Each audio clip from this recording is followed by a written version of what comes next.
So, admittedly, in all my years playing games, I have yet to see a phenomenon so weird. So, GTA 6 fanboys on Twitter are just flat out making up pre order figures, making up sales figures, just inventing numbers out of thin air to make this game look big, like bigger than it probably already is. So this is a tweet that I found earlier today on Twitter, just scrolling through the various discussions people are having around this game, and this user here is claiming that Rockstar sold over 50 million copies already, which, don't get me wrong, I mean, GTA 6 is a highly anticipated game, and I'm sure it's going to get like a lot of pre-orders, but 50 million sounds a bit too unrealistic. However, all of the comments that I saw under this post were from people that fully believed this. Now, the post eventually did get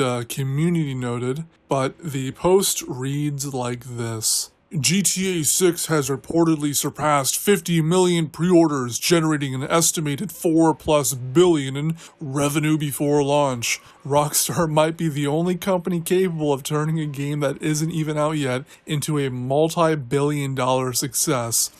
Gaming history is being rewritten before release. And attached is what I presume to be a AI-generated image, just kind of conveying the point that he made. Now, if you're a Rockstar fanboy, a tweet like this will just make you feel even more hyped because, oh my god, my favorite company ever is making tons of money. There's tons of sales. It's the biggest thing ever. I'm on the right side of, history. I don't know. It must go really hard if you're a fanboy. But the unfortunate news is community notes exist on Twitter. And right here it shows that there's no publicly available information on the pre-order figures. There's only like analyst estimates, right? And it's nowhere near what this user here is claiming. But the funny thing is that I actually got a comment on my prior video about GTA 6 from someone who believes the game already got 39 million pre-orders. And yeah, this whole comment that he left was like one incoherent, run-on sentence, typical of someone who's below the age of 12 or just mentally retarded. So I genuinely do not understand the motive behind this particular kind of behavior. It's one thing to be a fan. It's one thing to be like a bit of a fanboy. It's one thing to be a hater or even a really dedicated hater. But it's another to start hallucinating. Now, I have seen people, on another note, I've seen people hallucinate on GTA Online, like around the whole scoreboard thing. So honestly, I'm not really doubtful that this community is really that fucked up in the head. But anyways, it's just an interesting phenomenon. Thought I'd make a short little video about it because I have not seen this anywhere else. I've not seen this. I mean, actually, I kind of have seen it in the Call of Duty community, but not to this extent. I mean, with Call of Duty, they actually have publicly discussed sales figures, or at least they used to, I believe, with the shareholder calls. But this is on a whole nother level of just inventing shit out of thin air. This is just bizarre.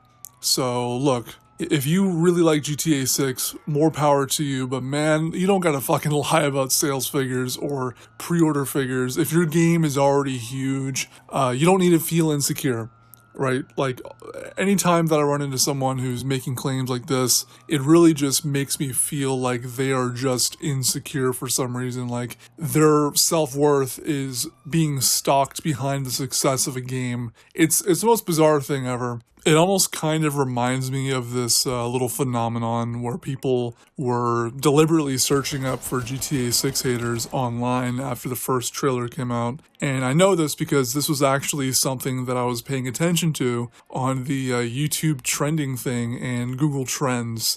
People were actually looking for haters of GTA 6 after the trailer came out for whatever reason. Now, personally, I don't understand that phenomenon either. I think I made a video about it like some long ass time ago. I might have mentioned it here and there, but it was a real phenomenon that, again, I just don't understand. If you see a trailer and you're truly confident with what you're seeing and you think it's going to be really good, I don't know why you would look for people that are critical of the product. I mean, I really love games like Hitman, for example, or the Metal Gear Solid games, or Overwatch, for example. especially nowadays. But I'm not deliberately looking for haters. I'm not deliberately looking for people that are critical of the game so it can go dogpile in their comment section. That's just insecurity and mental illness. Right, and there's been plenty of people that have criticized a game that I really like, Metal Gear Solid 5, The Phantom Pain. Do I go in their comment section and, send them death threats or just like, oh my god, your content is trash, I hate you so much? Of course I don't, but you know who did this to me? GTA 6 fanboys, Rockstar fanboys, people that I don't think have a developed brain. So this is a community that we're dealing with, and, yep, that's it for this video, peace.